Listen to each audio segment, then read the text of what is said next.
The occultists. We're going to be exploring this topic of what the occultist is in reality. And we're going to be exploring quotes from the Alice A. Bailey books today. The occultist is a step beyond the mystic. The mystic works in sort of emotional terms and sense of duality. The occultist is the knower who's able to intelligently use forces for positive ends. So I'm going to be sharing some quotes from my Instagram here, and we will delve into them. But the first quote here: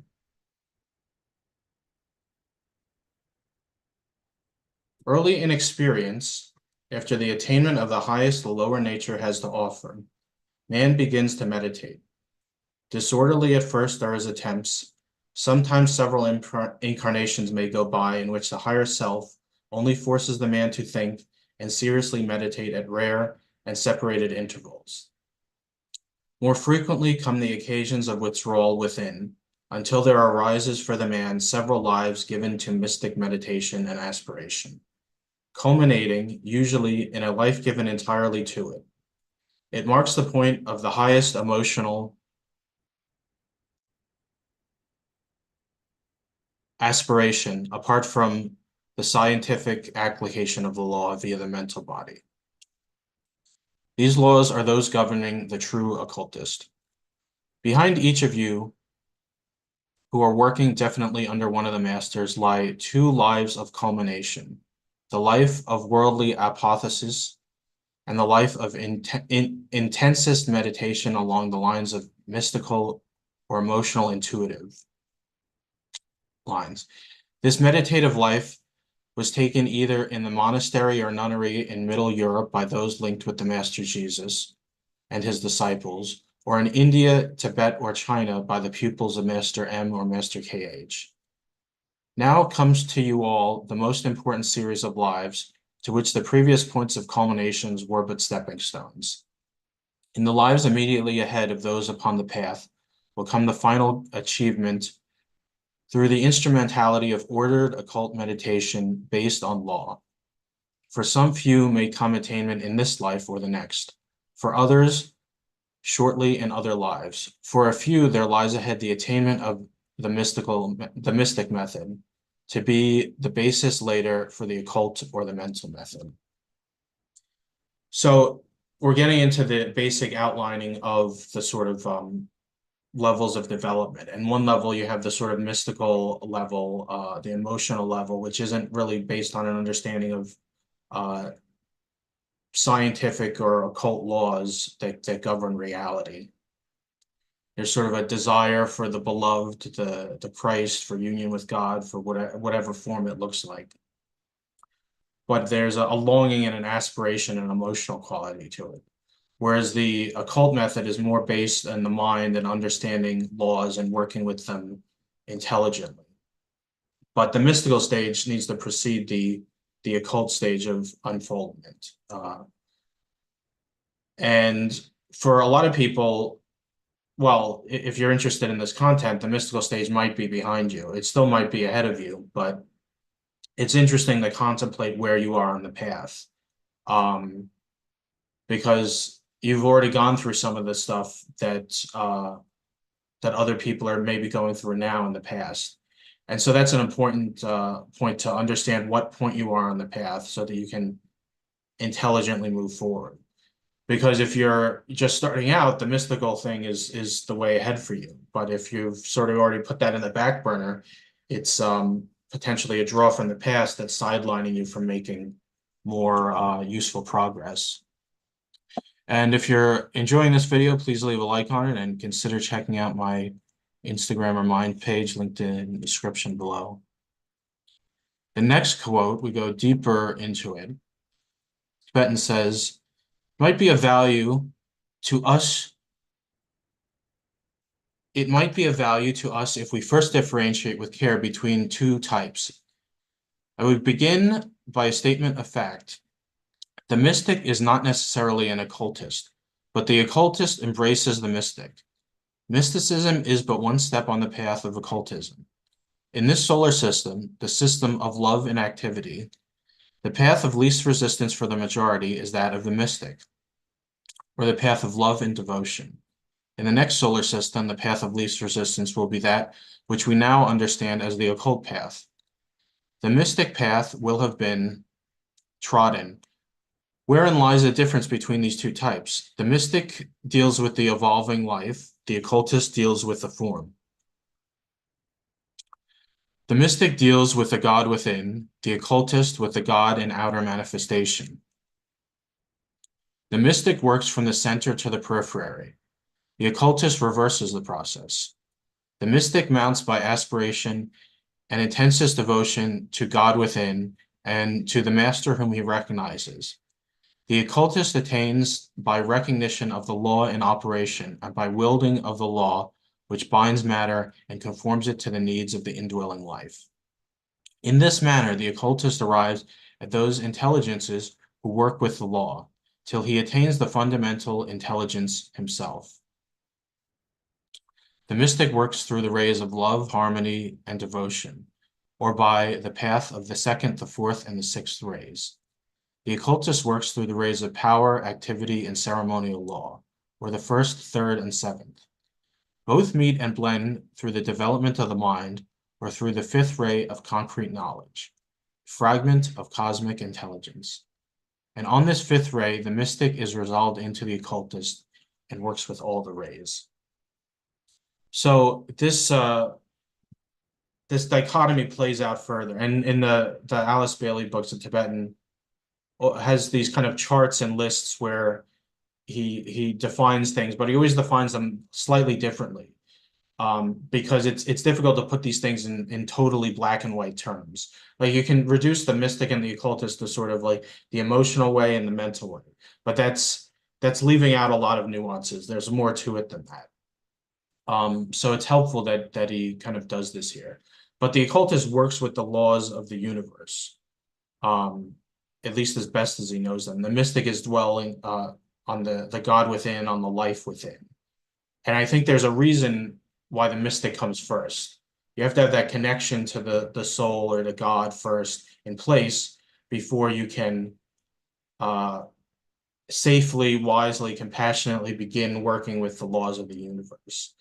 And to make a kind of analogy, it's like people get weapons in these sort of less developed countries. Like, some of these countries in Africa, they get AK-47s and they have, these huge wars and there's all these people killed. Whereas if they just had spears and arrows, it might still be really bloody, but it wouldn't be as bad. So you have to develop that heart quality, that connection to humanity, to God to some degree, before you can be working on occult work, on mental levels, being able to use power to actually manipulate things in a way that's not harmful to yourself or others. But continuing on, we've had, down here, the next quote. This is just a continuation of that quote, actually.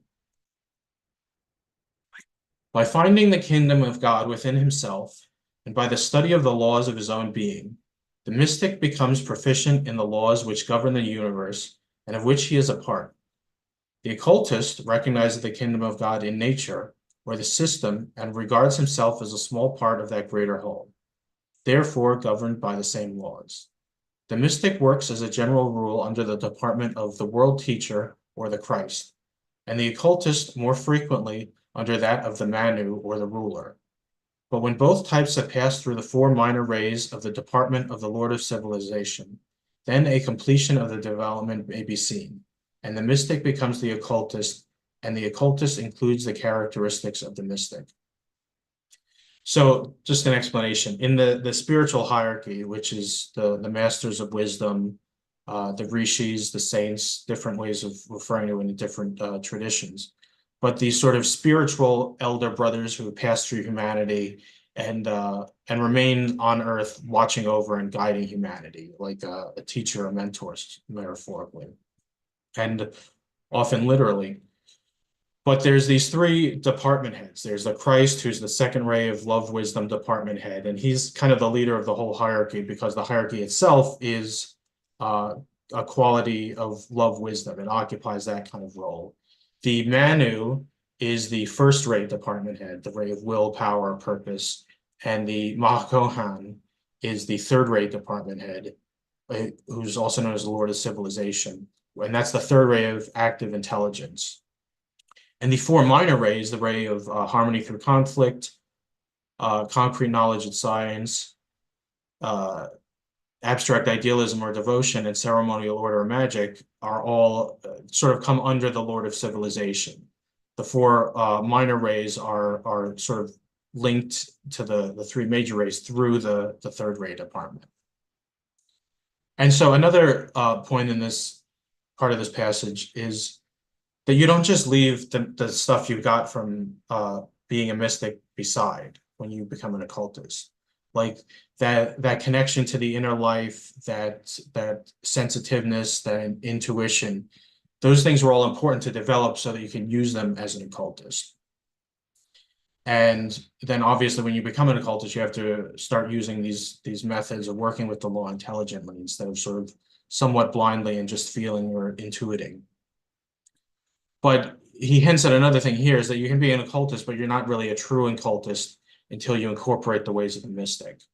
I think what that means basically is like some people can get academic about studying these laws or spiritual teachings and stuff, and it's all sort of theoretical, and they may even be able to apply it intelligently, but they need to incorporate that mystical experience in their center, in their heart to some degree, if they've put it aside or for some reason haven't developed it enough. So they go hand in hand in a sense, like the head and the heart. But continuing on, to make it more simple for general comprehension, after initiation, the mystic is merged into the occultist, for he has become a student of occult law. He has to work with matter, with its manipulation and uses, and he has to master and control all lower forms of manifestation, and learn the rules whereby the building of devas works. Before initiation, the mystic path might be expressed by the term the probationary path. Before the occultist can manipulate wisely the matter of the solar system, he must have mastered the laws that govern the microcosm. Even though he is naturally on the occult path, yet he will still have to find the inner God within his own being before he can safely venture to the path of the occult law. So again, you have to develop that in you. And the microcosm is an interesting thing because eventually at a certain level of occult development, you'll be working with matter from the solar system, not just the planet or your own sphere. But you have to master the microcosm first. You have to master working with yourself intelligently first, right? Can you manage things so that you don't get stressed out, so that you don't get emotionally fatigued? These are like the little bitty steps of the occult path. Can you focus on things? Can you master your mind so that the mind isn't mastering you? So you're thinking what you decide to think instead of just whatever pops into your head necessarily. Continuing on, the mystic seeks to work from the emotional to the intuitive, thence to the monad or the spiritual. The occultist works from the physical to the mental, thence to the atma or spirit. One works along the line of love, the other along the line of will. The mystic fails in the purpose of his being, that of love demonstrated in activity, unless he coordinates the whole through the use of intelligent will. Therefore, he has to become the occultist. The occultist similarly fails and becomes only a selfish exponent of power working through intelligence, unless he finds a purpose for that will and knowledge by an animating love, which will give him sufficient motive for all that he attempts. I've attempted to make clear to you the distinction between these two groups, as the importance of the matter is great when studying meditation. The form used by the two types is entirely different when seen clairvoyantly is very interesting. So that would be very interesting to see. But unfortunately, I haven't developed that, and I think most people haven't either. But, we can sort of imagine, like Carl Sagan did in his Ship of the Imagination in Cosmos, what that might look like. What the inner lines of energy in the occultist look like versus the mystic. But, yeah, they're each missing something. The occult path and the mystical path are missing something potentially, and they need something of the other path. The occultist needs that love and connection to the life, and the mystic needs the understanding of the laws in action. So moving on to next quote. We have an exploration of at least one of the laws here, which I find very interesting. There is no question that those who break the law perish by the law, whilst those who keep it live by it. The true study of occultism is the study of why and how of phenomena. It is the finding out of the method whereby results are achieved and involves a close analysis of events and circumstances in order to discover their governing laws. I've been led to make these preliminary remarks today because I saw with clarity the questions that are controlling your mind.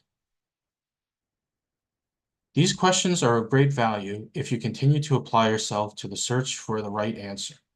Certain definite laws govern the life of the disciple. They are the same laws that control all life. The difference consists in the partial realization on the part of the disciple of the purpose of those laws, their raison d'etre, and their conscious, judicious application to the circumstances met in daily living. By conformance to the law is the personal life transmuted. Take, for instance, the law of substance. This law puts the disciple in a position of wisely utilizing the universal storehouse. It is the manipulation of matter and its adaptation to the interacting forces of supply and demand. Blind faith is right for the mystic. It is one of the means whereby the divine storehouse is entered. But to understand the method whereby the storehouse is kept, replenished, and to comprehend the means whereby the bounteous supply of the All-Father is brought into contact with the children's need is better still. One of those maxims I can give here, and that's supply and demand. It is only as a skillful use is made of the supply for the need of the worker and the work, I choose these words, each one with deliberation, that the supply continues to pour in. The secret is use, demand, and take. Only as the door is unlocked by the law of demand is another and higher door unlocked, permitting supply. The law of gravitation holds hid the secret. Think this out. So this is, I think, pretty fascinating to consider here. And I'll share my understanding. When you're of service, when you're doing something of value, you're taking those divine resources and you're putting them into a positive end. And you create a sort of vacuum. This is sort of the principle of fasting. Nature abhors a vacuum. When you get rid of that sort of negative stuff in your life, or junk food, or just food in general, there's a kind of a hole in you that can be filled by the spirit, can be filled by a better consciousness. But when you're giving aid to people, you're putting the resources of the universe to good use, and they'll eventually be resupplied in a certain way. If you imagine a series of storehouses on inner levels, one opens to fill up the storehouse below it, creating a vacuum, which draws in the need for that one to be filled. Now, this is assuming they're all going towards righteous ends and furthering the divine plan. But if they're not, the same thing doesn't hold true.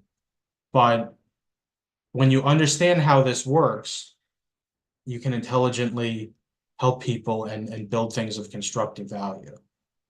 But if you have this sort of poverty sense of like, oh, this is all I have and it'll never be replenished, you're sort of misunderstanding things, because you need to have some faith that the working of the law will function, that if you're genuinely doing the right thing and giving out to people, you'll eventually get back what you need. I mean, there's more nuances to that, and there's other laws functioning in reality. So this isn't the only thing. It's not just like, well, I gave away my house to somebody and now I'll just get another one. It'll just materialize. Like, that's not necessarily how it works. It might work in some instances like that, but in other instances, probably most instances, it won't work. Especially since just giving somebody a house might not be the correct thing. I mean, you have to have an intuitive understanding of the situation. Is this really right? Are you actually helping somebody, or are you just enabling somebody to be lazy? Because that's a misuse of it. If you're giving somebody something that they don't actually need, you're not doing something positive. You're wasting resources. And spiritually, good money isn't going to be spent after bad. So the storehouse wouldn't be fulfilled in a case like that, I imagine. On to the last quote for the week.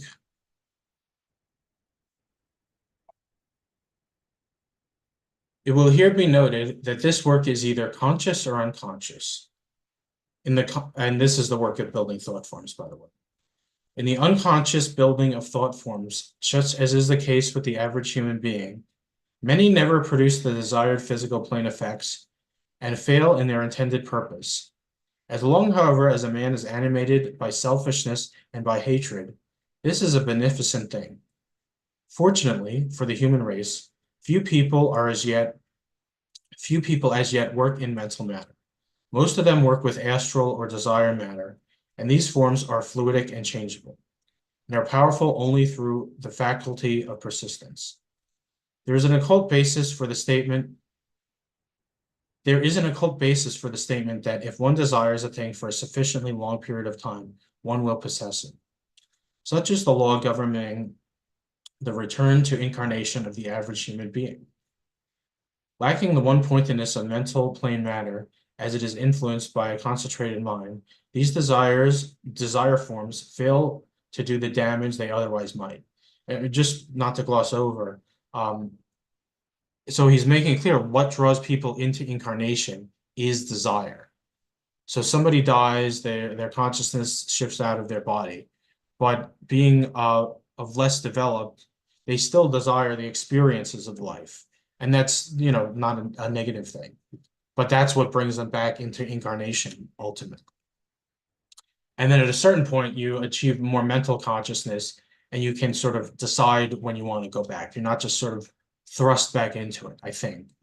And then when you attain complete liberation, you don't have to come back necessarily at all, though you still might, to be of service, like some of the masters and things like that. Anyway,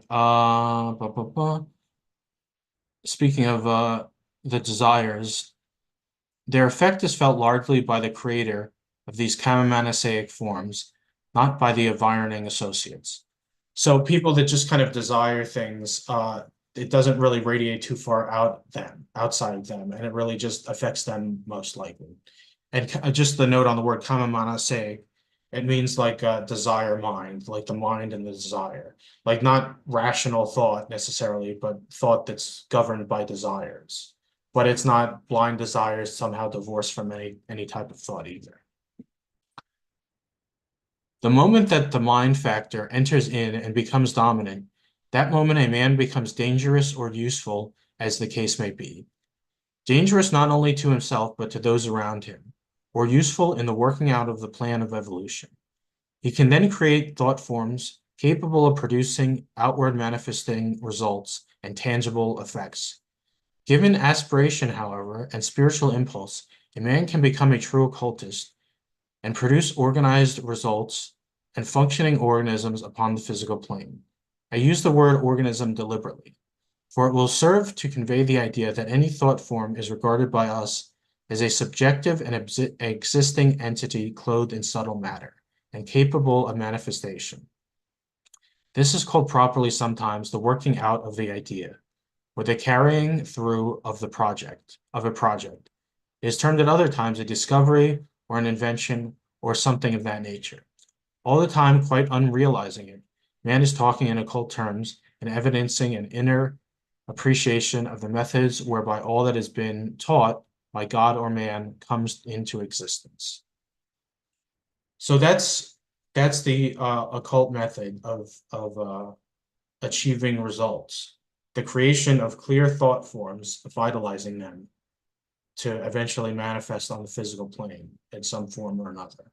And it might be something as fantastic as materializing a car or a piece of fruit, things we usually think of as magic. but it could also be the carrying through this idea and manifesting it as a business or an organization to help people. Less seemingly spectacular in a magical sense, but that same process of there is the precipitation of the thought form carried forward efficiently and rightly until it eventually is able to manifest physically. So those are the quotes for today. Check out my Instagram and Minds if you want to see them as they come out. An exercise I'd like to do here on the occultist and the mystic consciousness. But first, just note, I did a video recently on the anima and animus with Riza, who's into the ageless wisdom also. I think it's a very interesting interview. But those two forces are part of what you have to understand as an occultist, or maybe also as a mystic, of these internal male and female forces. So be sure to check out that video on my channel if you're interested. But we will move on to this kind of visualization or meditation I've got for today. And let me share this nice image of a hill here. So take a moment to get comfortable, unwind a little bit, relax, and allow your consciousness to drift slightly.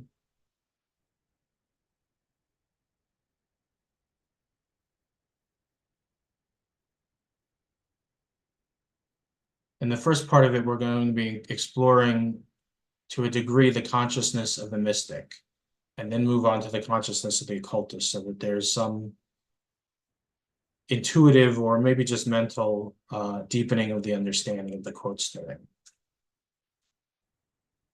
So imagine you're sitting comfortably on a park bench, or maybe even a hill, like in the picture, whatever comes to you.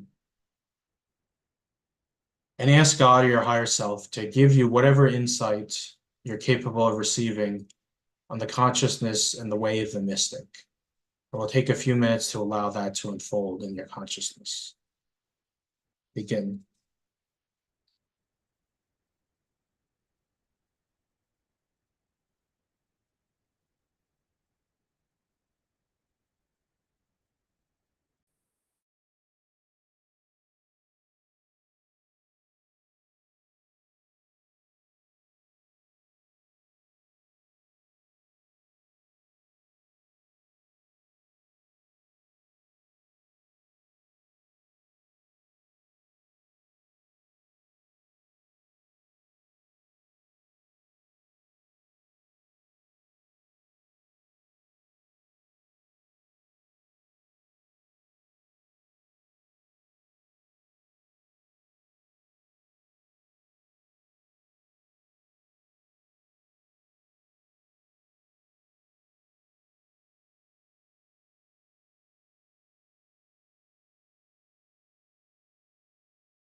Now allow that consciousness to come off of you.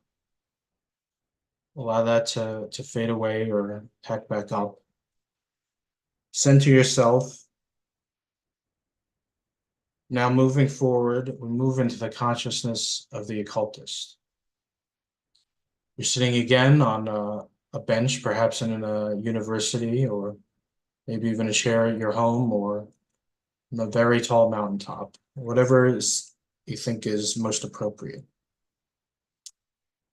And invoke your higher self or the masters and ask for a fragment of the occult consciousness to unfold to you, to give you greater understanding of what it means to be a true occultist.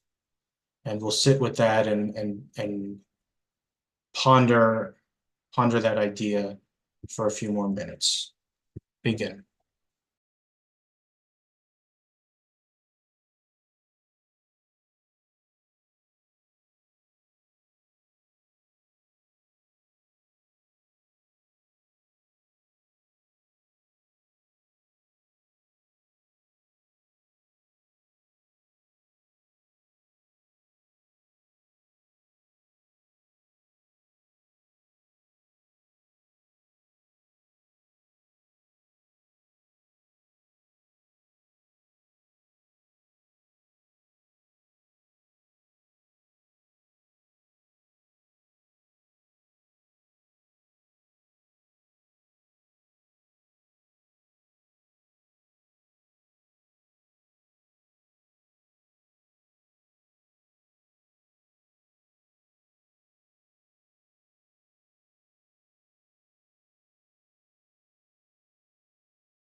Now start to recenter your consciousness in its ordinary form. Allow these experiences to not fade totally from your consciousness, but to go back from its forefront and center back into your ordinary waking consciousness.